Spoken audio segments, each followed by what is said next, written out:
Hey everyone, and welcome back to the channel. Today we're getting schooled by none other than Morgan Housel's phenomenal book, The Psychology of Money. This ain't your typical finance lecture, though. We're diving deep into the fascinating world of behavioral finance, and how your brain, bless its little circuits, can sometimes sabotage your financial goals.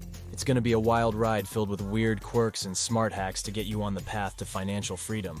So, grab your piggy bank, buckle up, and let's make that little guy sing. Alright friends, first up is the scarcity trap. Ever see a sale sign and suddenly need that thing you never even considered? Yeah, that's your brain on FOMO, fear of missing out. It's programmed for survival, so seeing a limited time offer triggers your primal instinct to grab it before it's gone. Even if it's a bad deal, take a breath. Step away from the sale and ask yourself, do I truly need this? Or am I just being manipulated by my monkey brain? Next, the get-rich-quick illusion. Let's face it, who wouldn't love a lottery win? But the odds are stacked against you, folks. Building real wealth takes time, patience, and smart investing. Don't fall for those guaranteed returns schemes. They're about as real as a unicorn riding a rainbow. Focus on building good financial habits like consistent saving and investing in a diversified portfolio.